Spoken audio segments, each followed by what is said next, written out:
बिस्मिल्लाहिर्रहमानिर्रहीम। Welcome to my YouTube channel. जैसा कि आप लोगों को पता है कि हमने क्लास 5 से लेकर क्लास 8 तक मैथ्स के जितने भी एमसीक्यूज है सरकारी स्कूलों के, उनका हमने एक कोर्स शुरू किया है। ऑलरेडी हम 2 क्लास पढ़ चुके हैं, क्लास 5 और क्लास 6। आप लोगों ने वो वीडियो देखी है, बहुत ज़्यादा आप लोगों ने सपोर्ट किया है, इसके लिए आप लोगों का बहुत बहुत शुक्रिया। अगर किसी ने वो वीडियो नहीं देखी तो अभी इस प्लेलिस्ट में मौजूद है, आप अभी जाके वो भी देखें। ये वीडियोस क्यों अहम है, क्यों मैं इनको फोकस करता हूँ। आप लोगों को पता है कि अब तक जितने भी CT, PHT, TT, DMF, PT test हुए हैं, इन सब टेस्टों में यही क्वेश्चन हूबहू इसी तरह आते हैं, वीडियोस भी यही होते हैं, सब कुछ यही होते हैं जो आपके बुक में होते हैं। तो ईटा वाले यहाँ से एमसीक्यूज उठाते हैं क्लास 5 से लेकर क्लास 8 तक। इसीलिए मैं चाहता हूँ कि आप लोगों के जो मैथ्स का मसला था, हमेशा मैथ्स में आप लोग मार खाते थे, तो मैं चाहता हूं कि आप लोगों का मैथ स्ट्रांग हो, आप लोगों के पास सारे एमसीक्यूज का पता हो। तो इंशाल्लाह मुझे उम्मीद है कि आपके आने वाले टेस्ट में जो पीएचटी हो या सीटी हो, आप लोग मैथ्स में 25 में से 25 नंबर लेंगे। अगर आपने ये वीडियो गौर से देखी और इनको समझने की कोशिश की तो ये बहुत ज्यादा फायदेमंद होगा आपके लिए। तो उसी सिलसिले का आज तीसरा क्लास है, क्लास 7। तो क्लास 7 के कंप्लीट एमसीक्यूज आज हम पढ़ाएंगे। तो चलो स्लाइड की तरफ चलते हैं। Class 7 Maths Complete MCQs. The number a but b where a b are integer is a rational number if b is not equal to 0. ये रेशनल नंबर की तारीफ है कि हमारे पास ये फ्रैक्शन के फॉर्म में होंगे a और b, और b 0 के बराबर ना हो। तो यहाँ पर नॉट 0 सही जवाब है। b, a rational number is a number that can be represented in the form of dash. Natural number अभी मैंने आपको बताया हमेशा फ्रैक्शन के फॉर्म में होता है, 1/2 या इसी तरह 2/3 ए बट बी के फॉर्म में रेशनल नंबर होते हैं fraction. The neutral integer is, ये 0 है। 0 हमारे पास ऐसा हिस्सा है, इसको न्यूट्रल इंटीजर कहते हैं। न्यूट्रल क्यों कहते हैं? क्योंकि अगर 0 किसी नंबर से जमा हो जाता है या माइनस हो जाता है तो उसी नंबर पर कोई फर्क नहीं पड़ता, इसीलिए ये न्यूट्रल है। Rational number with the same denominator are called dash rational number. जब डिनोमिनेटर सेम हो, नोमिनेटर और डिनोमिनेटर क्या है? ये हमारे पास जो ऊपर होता है वो नोमिनेटर होता है फ्रैक्शन में, और जो नीचे होता है ये डिनोमिनेटर होता है। मिसाल के तौर पर ये ए बटा बी है, इसमें ए नोमिनेटर है और ये नीचे बी डिनोमिनेटर है। तो जब ये नीचे वाले डिनोमिनेटर सेम हो, एक जैसे हो, तो इसको लाइक फ्रैक्शन कहते हैं। क्या कहते हैं? लाइक रेशनल नंबर ये हमारे पास होंगे। Round off 54.231 to the nearest whole number is, इसका राउंड ऑफ का तरीका ये होता है कि अशारिया के इस साइड पे, राइट साइड पे एक एक हिस्सा हम कम करते हैं। किस तरह कम करते हैं? अगर 5 हो या 5 से ज़्यादा हो तो ये 7 वाला हिस्सा एक हिस्सा ज़्यादा बढ़ेगा। अगर ये 5 से कम हो, 4 3 2 1 हो, तो ये इस पर कोई असर नहीं पड़ेगा। मतलब अब इस एक को हम ख़त्म करते हैं तो इस 3 पर कोई असर नहीं पड़ेगा क्योंकि ये 5 से कम है। फिर इस 3 को भी ख़त्म करते हैं तो 2 पर कोई असर नहीं पड़ेगा। 2 को भी हम ख़त्म करते हैं, 4 पर कोई असर नहीं पड़ेगा। तो इसका सही जवाब 54 आ गया। अगर यहाँ पर 5 होता या 6 होता तो ये 55 हो जाता फिर, लेकिन इसका सही राउंडिंग ऑफ नंबर जो है वो 54 है। 7/9 जमा 1/2, इसका एलसीएम पहले लेते हैं हम। 9 और 2 का एलसीएम 9 दूनी 18 एलसीएम है, और इस दोनों को ज़रब देते हैं। 2 7 14 जमा 9 1 9 14 जमा 9 23। तो इसका सही जवाब हुआ 23/18, 23 और 18, ये इसका सही जवाब है। इस तरह ये जमा है 5/13 जमा 7/24 माइनस 7/24। तो इसमें भी एलसीएम 13 और 24 का लेते हैं। 13 और 24 का एलसीएम 26 है, क्योंकि ये 26 पे खुद अपने आप पे भी तकसीम होता है और 13 पे भी तकसीम। तो 26 एलसीएम आ गया नीचे, और ऊपर हमारे पास क्या हुआ? 13 दूना 24 5 दूनी 10, 10 माइनस 7, 10 माइनस 7 से क्या हुआ? 10 माइनस 7 से 3 आ गया। तो ये यहाँ पर ये सही जवाब है, प्लस 3/26। माइनस 11/15 जमा माइनस 2/15, ये ऊपर दोनों माइनस से, नीचे 15 है, तो इसका एलसीएम 15 हुआ, और ये माइनस 11 माइनस 2 जमा होंगे तो माइनस 13। माइनस 13 और 15, ये वाला ऑप्शन सही है, माइनस 13 और 15। ये हमारे पास है rational numbers with the same denominator are called dash rational numbers. जब डिनोमिनेटर सेम हो तो उसको हम क्या कहते हैं? हम लाइक रेशनल नंबर कहते हैं, लाइक।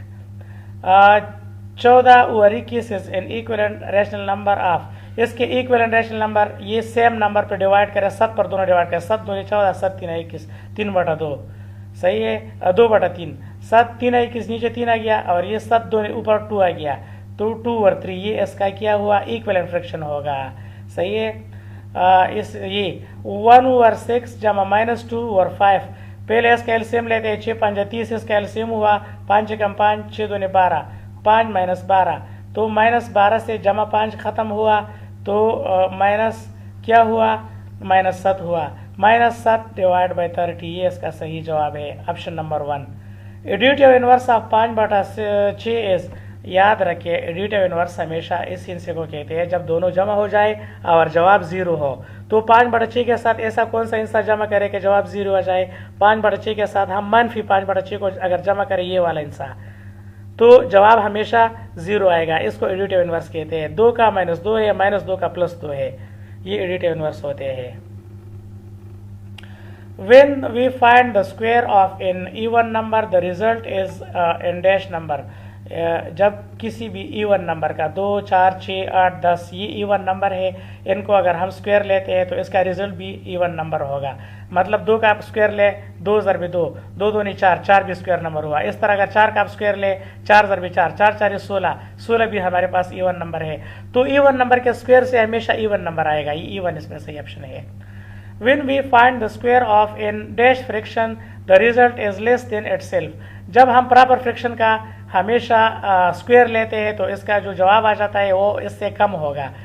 प्रॉपर फ्रैक्शन क्या होता है, वो फ्रैक्शन जिसके डिनोमिनेटर बड़ा हो नोमिनेटर से, नीचे वाला हिस्सा बड़ा हो ऊपर वाला हिस्सा कम हो, 1/2 2/7, ये सारे प्रॉपर फ्रैक्शन है। और अगर इसको हम स्क्वायर लेते हैं, डबल कर लेते हैं, तो लाजिमी बात है नीचे वाला हिस्सा भी बढ़ेगा ऊपर वाला कम बढ़ेगा, तो वो जवाब से कम होंगे।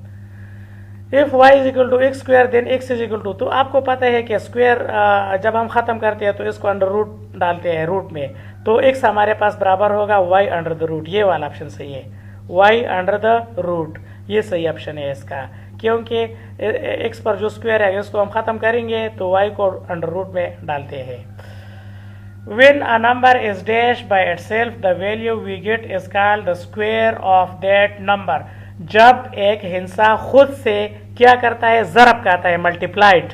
When a number is multiplied by itself, मतलब 2 2 से ज़रब हो, 2 2 नहीं 4, इसको हम स्क्वायर कहते हैं। 3 3 से, 6 6 से, 10 10 से, जब एक हिस्सा खुद से ज़रब हो जाता है तो इसको क्या कहते हैं, स्क्वायर कहते हैं, मल्टीप्लाइड इसका सही जवाब है।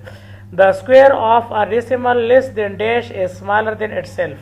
क्या हुआ, हमारे पास हमेशा डेसिमल 0 से कम हो, जब 0 से कम हो उसका स्क्वायर लेते हैं तो अपने आप से क्या होगा, कम होगा, लेस स्मॉलर होगा। सही है, मतलब -1 -2 का आप स्क्वायर ले ले, चलो -2 × -2, सही है, तो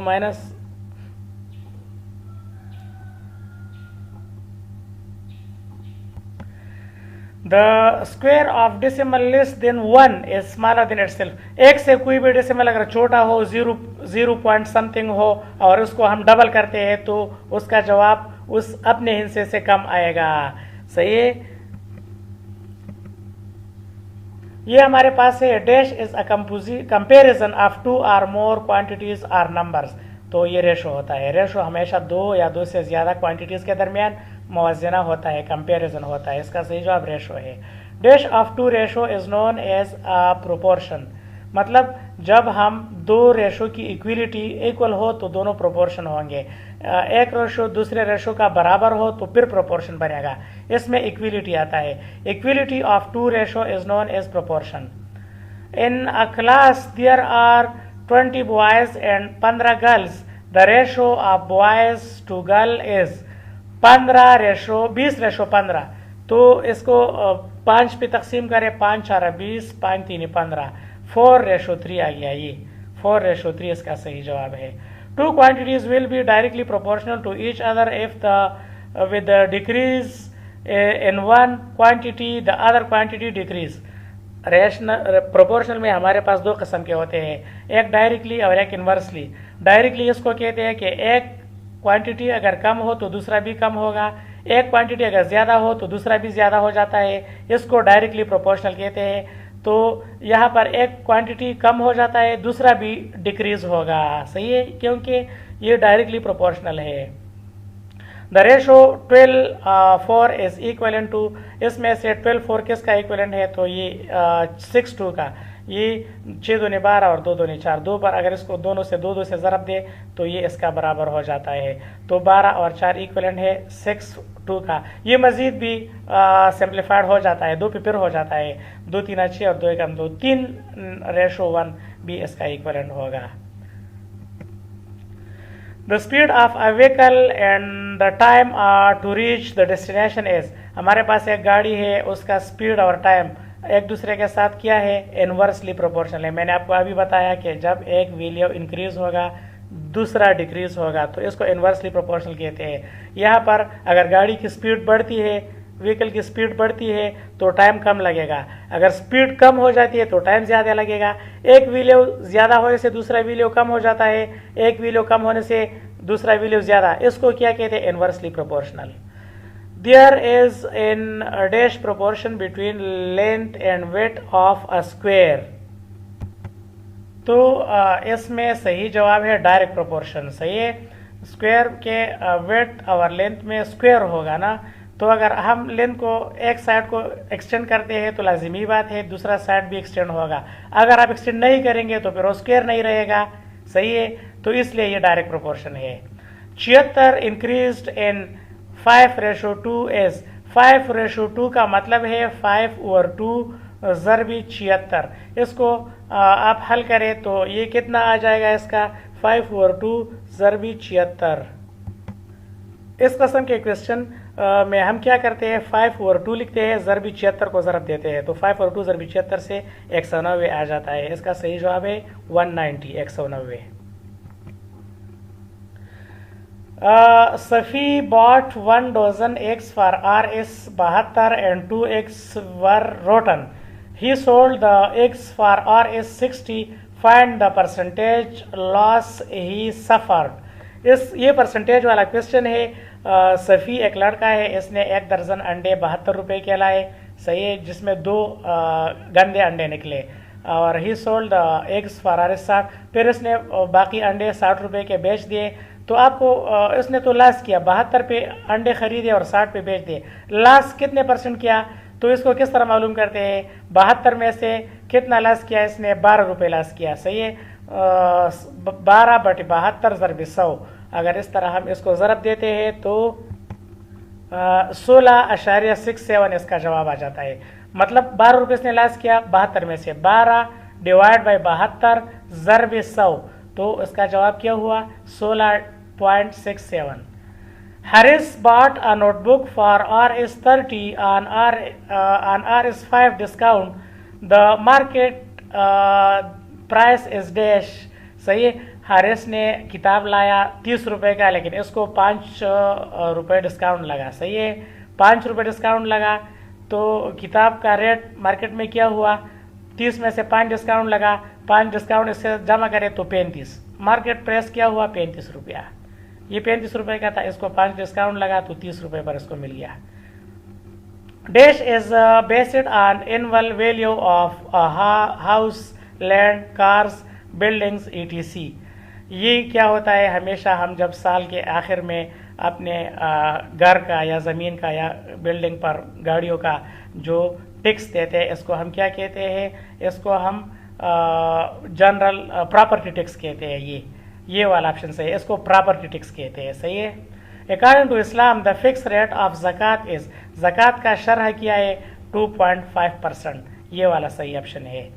GST stand for general sale tax, general sale tax, ये वाला ऑप्शन सही है, जनरल से, ये नहीं, ये तीसरा ऑप्शन सही है, जनरल सेल्स टैक्स, सही है, ये बाकी गलत है, आपने कंफ्यूज नहीं होना, general sales tax.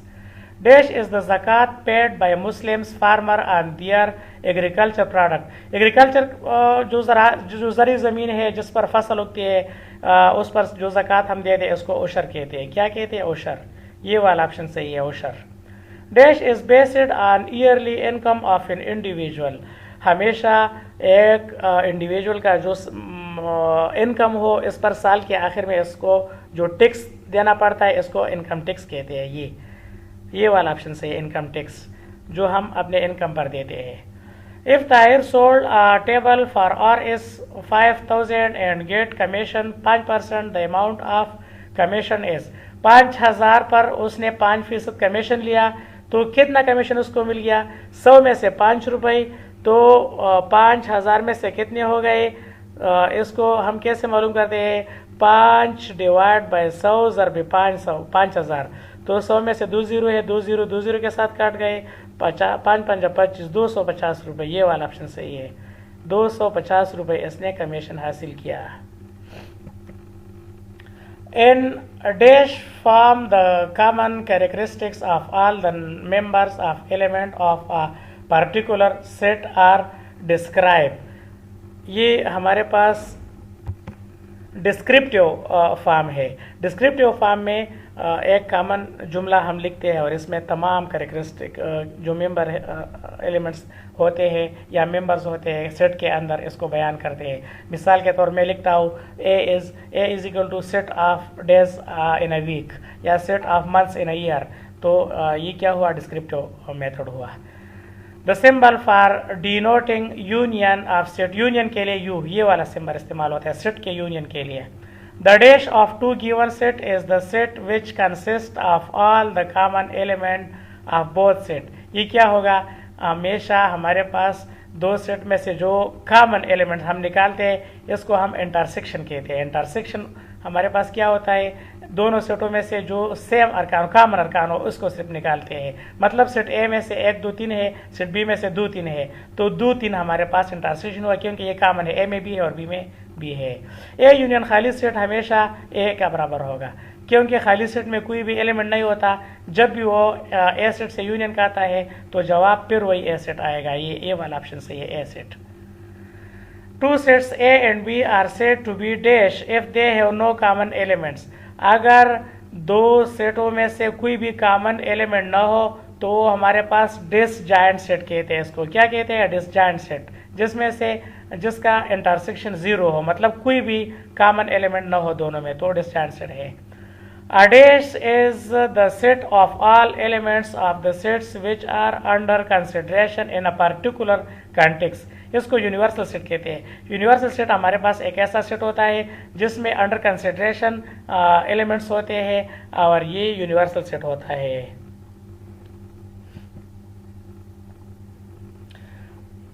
Dash are those alphabets or letters which are used to represent unknown quantities in arithmetic and algebra. इसको हमारे पास क्या कहते हैं? तो ये हमारे पास वेरिएबल होते हैं। वेरिएबल एक्स वाई जेड या ए बी सी जो अलजबरा में आते हैं, इसको हम वेरिएबल इसलिए कहते हैं कि इसका वैल्यू जो है वो मालूम नहीं होता, अननोन वैल्यू इसका होता है, तो ये वेरिएबल है। The value of a dash is not fixed. Variable का फिर ये इसमें भी वेरिएबल आता है, वेरिएबल का जो कीमत है वो भी फिक्स्ड नहीं होता। Dash is the number which represent repeated multiplication of the same variable. वो हमारे पास कोफिशिएंट होता है जिसको हम अददिसर कहते हैं। मतलब 2x या 3a, जो इसमें a के साथ 3 लगता है शुरू में, इसकी कोफिशिएंट है, सही है। x के साथ 2 लगता है 2x, तो ये 2 कोफिशिएंट है, सही है। शुरू में जो हिस्सा होता है वो वेरिएबल के साथ ज़रब का आता है, इसको हम कोफिशिएंट कहते हैं। In the expression 2x square plus 3x minus 1 the constant is, इसमें कांस्टेंट क्या है? -1 है। ये कांस्टेंट है, इसकी वैल्यू फिक्स है। ये 3 जो है ये कोफिशिएंट है और ये 2 कोफिशिएंट है, ऑलरेडी ऊपर मैंने बताया, सही है। ये 3 कोफिशिएंट है, 2 कोफिशिएंट है और ये x, और ये x जो है ये वेरिएबल है और ये एक हमारे पास कांस्टेंट है। In any polynomial, the highest exponent power of the variable is called dash of the polynomial. इसको हम डिग्री कहते हैं, डिग्री ऑफ द पोलिनोमियल, सही है। मतलब ये जो पोलिनोमियल है इसकी डिग्री 2 है क्योंकि हाईएस्ट पावर जो है या एक्सपोनेंट जो है वो 2 है, तो हाईएस्ट पावर को हम डिग्री कहते हैं। Polynomial have variables whose exponents are must be the dash numbers. Polynomial हमारे पास वो वेरिएबल्स होता है जिसके एक्सपोनेंट क्या हो, हमेशा होल नंबर्स हो, क्या हो, हमेशा इंटाजर्स हो। इंटाजर इसका सही जवाब है। सही है, कोई भी इंटाजर इसमें आ सकता है। Polynomials which contains only 2 terms are known as, जब किसी भी पोलिनोमियल में 2 टर्म हो तो इसको हम क्या कहते हैं, बाइनोमियल। क्या कहते हैं, binomial. By money 2, नोमियल money terms. सही है, तो बाइनोमियल होगा। इस तरह अगर एक टर्म हो तो वो मोनोनोमियल होगा। अगर 3 टर्म्स वाला पोलिनोमियल हो जैसा कि ये है तो वो हमारे पास ट्राइनोमियल होगा। सही है, ये याद रखिए। इफ 4x और 6 is equal to 2 then x is equal to क्या, तो 6 को उस साइड पे ले जाए, ये ज़रब का आएगा। 6 दूनी 12, 12 को फिर 4 पे तकसीम करें, 4 3 12, तो इसका जवाब 3 आएगा। क्या, ये 3 इसका सही जवाब है। Which of these is not a linear equation, इसमें से कौन सा इसमें लीनियर इक्वेशन नहीं है। तो इसमें हमारे पास which of these is not linear equation, ये वाला लीनियर इक्वेशन नहीं है, क्योंकि यहाँ पर y के ऊपर जो पावर है ये 3 है। जब पावर 3 हो वेरिएबल का तो हमारे पास वो लीनियर इक्वेशन नहीं होगा। लीनियर इक्वेशन हमेशा वही होता है जिसमें वेरिएबल का सबसे बड़ा पावर 1 होना चाहिए। मतलब जब ये है, इसमें 1 है, इसमें भी 1 है वेरिएबल के ऊपर। सही है, तो ये क्या हुआ, ये लीनियर इक्वेशन नहीं है इसमें। द सोल्यूशन ऑफ 8x जमा 5 इज इक्वल टू 3x जमा 4 इज, इसका सोल्यूशन क्या है, तो इसका सही जवाब है -1/5, क्योंकि ये 5 इस साइड पे आ गया तो -5 हुआ, -5 जमा 4 -1 हो गया, और ये 8x मनफी 3x तो ये 5x हुआ, 5 नीचे आ गया, x इज इक्वल टू हमारे पास -1 और 5, ये सही जवाब है इसका। द सोल्यूशन ऑफ 0.4x, ये क्वेश्चन तो यहाँ पर नज़र नहीं आ रहा, चलो इसको स्किप करते हैं, ये फिर बाद में करेंगे। A linear equation is in 2 variable x and y is an equation that can be written in the form of 2 variable, जब x 2 और y 2 हो, वो कौन से फॉर्म में हम लिखेंगे लीनियर इक्वेशन, वो हम इस फॉर्म में लिखेंगे, ax जमा by इज इक्वल टू सी, ये वाला फॉर्म सही है, ax जमा by इज इक्वल टू सी। इसमें x और y 2 वेरिएबल है और a और b इसमें कोफिशिएंट है, c इसका इक्वलिटी है। सही है, 2 वेरिएबल में लीनियर इक्वेशन इस फॉर्म में लिखा जाता है, ax जमा by is equal to c. Which of these is linear equation in 2 variable, इसमें से लीनियर इक्वेशन इन 2 वेरिएबल कौन सा है, तो ये तो लीनियर इक्वेशन है नहीं, ये वाला सही जवाब है। ये हमारे पास लीनियर इक्वेशन इन 2 वेरिएबल है, ये लीनियर इक्वेशन है और इसमें 2 वेरिएबल है x और y। The solution of 2x plus 3 is equal to 0, इसमें से ये जो 3 है ये उस साइड पे ले गए हम तो -3 हुआ, फिर 2 पे डिवाइड करें 2 नीचे आ गया, -3/2, ये वाला ऑप्शन सही है, -3/2। Which of this is a possible solution for 2x minus y is equal to -1, इसका सही जवाब हमारे पास है क्या, ये क्या हुआ, -y उस साइड पे, -1 -y और 2x equal to -1 -y, x is equal to -1 and y is equal to 3। तो इसका पॉसिबल सोल्यूशन हमारे पास ये वाला सही है। ये अगर हम x की जगह -1 लगाए और y की 1 लगाए तो 2 एकम 2, ये -2 हुआ, ये +1 हुआ, -2 +1 -1, सही है। इसके लिए ये वैल्यू सही होंगे, ये वाला ऑप्शन x -1 और y +1। The order pair 4 - 2 lies in, तो ये हमारे पास आपको पता है कि 4 क्वाड्रेट होते हैं हमारे पास, तो ये 4 - 2 है, तो ये हमारे पास क्वाड्रेट 4 में पढ़ते हैं। क्यों, क्योंकि इसमें से 4 प्लस है और 2 माइनस है, तो ये चौथा क्वाड्रेंट होगा, ये 4 क्वाड्रेंट है। Which of this doesn't lies in third quadrant, इसमें से कौन सा थर्ड क्वाड्रेंट में नहीं पड़ता, तो इसमें सही जवाब है -1 2, क्योंकि इसमें 1 - 1 प्लस है और थर्ड क्वाड्रेंट में दोनों माइनस आएंगे, ये सारे थर्ड क्वाड्रेंट में आएंगे और ये नहीं आएगा थर्ड क्वाड्रेंट में। The total length of boundary of a circle is called dash of the circle. Circle का जो आउटसाइड पे टोटल बाउंड्री होता है इसको हम सर्क्यूमफ्रेंसेस कहते हैं, सर्क्यूमफ्रेंसेस। ये वाला ऑप्शन सही है। The symbol of pi is, इसमें पाई कौन सा है? ये है, ये पाई है।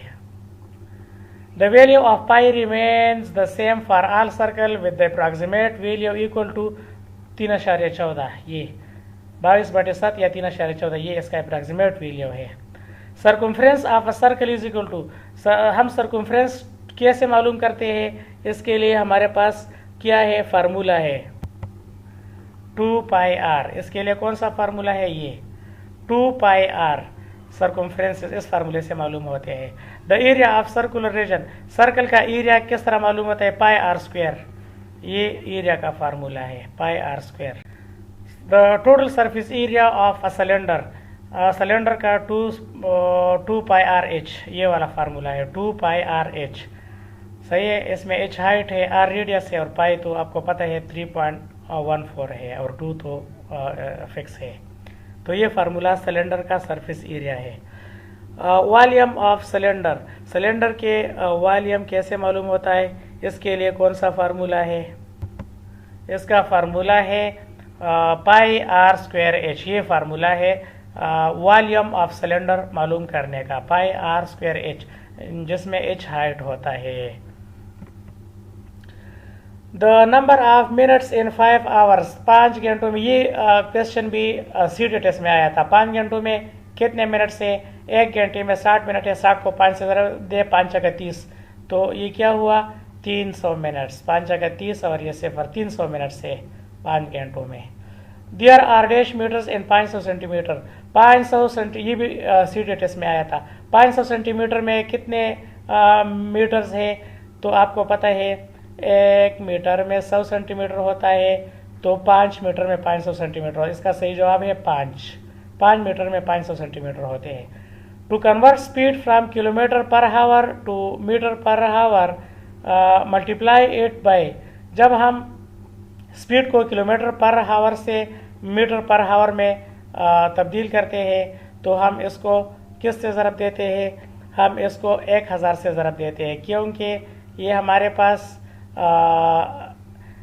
1 मीटर में 1000, 1 किलोमीटर में 1000 मीटर होता है, तो इसको हम 1000 से ज़रब देते हैं। सही है, ये सही जवाब है। The same distance covered in same time is called, जब सेम टाइम में सेम डिस्टेंस कवर होता है तो इसको हम यूनिफॉर्म स्पीड कहते हैं। क्या? Uniform speed. तो ये सही ऑप्शन है। The duration in which all things happen is called, वह वक़्त जिसमें तमाम चीज़ें हो जाते हैं, इसको हम क्या कहते हैं? टाइम। क्या कहते हैं? टाइम। ये हमारे पास और ड्यूरेशन क्या होगा? टाइम होगा। मतलब 50 मिनट में एक पीरियड लगता है तो 50 मिनट टाइम हुआ। Speed is equal to, speed का फार्मूला क्या है? डिस्टेंस ज़रबे time. Speed is equal to हमारे पास डिस्टेंस पर टाइम, ये स्पीड का फार्मूला है। अच्छा, तो ये है the longest chord of the circle is, circle में सबसे लॉन्गेस्ट जो चार्ट होता है वो डायमीटर होता है, जो दरमियान से गुजरता है और एक साइड से दूसरे साइड तक जाता है। तो हमारे पास क्या होगा? लॉन्गेस्ट, सबसे लंबा चार्ट होगा।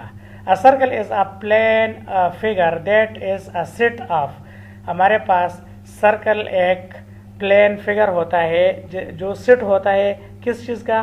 पॉइंट्स का। ये पॉइंट्स का सेट होता है। इसमें हमारे पास क्या होता है? Points.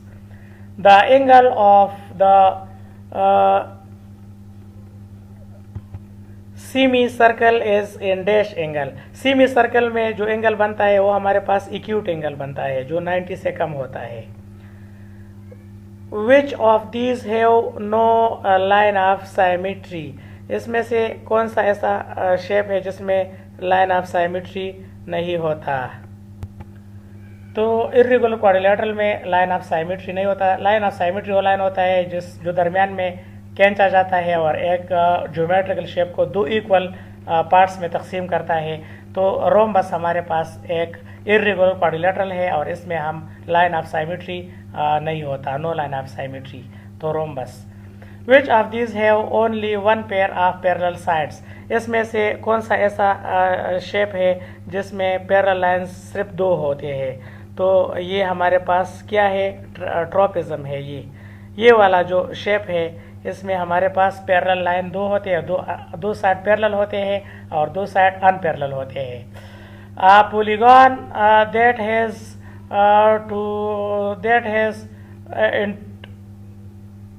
interior reflex angle is called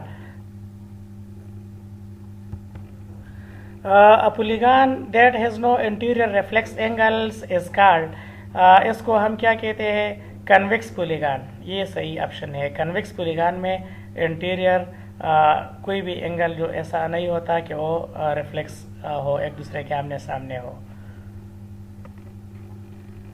ये हमारे पास है translating in object to or image does not effect its, तो इसका सही जवाब है साइज। सही है, साइज पर इफेक्ट नहीं करता। 2 units left and 1 unit down is same as 2 units left and 1 unit down is same as, तो इसमें 2 units left and 1 unit down is same as, इसमें दोनों माइनस होंगे। ये हमारे पास इसका सही जवाब है। ये वाला ऑप्शन ठीक है। x minus 2 y minus 1। Rotating 90 degree counter clockwise और 270 clockwise about the origin wheel, इसमें सही जवाब हमारे पास ये एक है। ये change the sign of x and switch xy, ये सही जवाब है इसका। अच्छा, ये क्वेश्चन है xy कोऑर्डिनेट्स x - 4 और y + 6, तो x के साथ 4 जमा होगा, ये माइनस होगा, ये इसका सही जवाब है। Subtracting 4 to the x coordinates और y के साथ 6 जमा होगा, adding 6 to the y coordinates. Which of these graphs charts is suitable when we want to show data that is changing over time? तो इसके लिए सही जवाब लाइन ग्राफ है। जैसा कि क्रिकेट में होता है, हर बॉल के साथ रन तब्दील होता है, टाइम के साथ डाटा चेंज हो जाता है, तो इसके लिए हम लाइन ग्राफ बनाते हैं। The term discrete means, discrete का क्या माना है मैथ्स में, तो डिस्क्रीट का माना यहाँ पर क्या है, डिस्टिंक्ट है, जो जॉइंट ना हो। How likely something is to happen is known as, इसको क्या कहते हैं कि कोई चीज़, तो इसको प्रोबेबिलिटी कहते हैं, प्रोबेबिलिटी। सही है। How likely something is to happen is known as probability. The possible result of a random experiment is called, इसको हम क्या कहते हैं, इसको कहते हैं एन आउटकम। सही है, ये आउटकम है हमारे पास। The possible result of random experiment is called outcome. When there is 50% chance of an event is I 1 और 2% चांस होता है, तो ये इक्वली लाइकली होता है, मतलब दोनों तरफ चांस है। इसका मिसाल है कि एक टॉस हो जाता है तो 50-50 चांस होता है इसमें। The probability of an event is any number from 0 to 10, 1 to 10, 0 to 1, 0 to 1/2, तो इसमें 0 to 1/2 ये सही ऑप्शन है, इतना ही चांस होता है 1/2। The number of times a specific observation occurs in the collected data is called the dash of the that value। इसको क्या कहते हैं, इसको फ्रीक्वेंसी कहते हैं, number of times frequency. The dash distribution means to organize the information in the form of a table। इसको क्या कहते हैं, इसको हम तो ये क्या होता है, ये फ्रीक्वेंसी होता है, frequency. The frequency distribution means to organize the information in the form of a table। तो देखने के लिए बहुत शुक्रिया। आप से आखिर में रिक्वेस्ट है कि मुझे भी सपोर्ट करें। इतना लंबा वीडियो मैंने बनाया तो इसके लिए मैंने टाइम लगाया। आप लोगों से यही रिक्वेस्ट है कि आप मुझे सपोर्ट करें और मेरा चैनल सब्सक्राइब करें। देखने के लिए बहुत शुक्रिया। अल्लाह हाफिज़।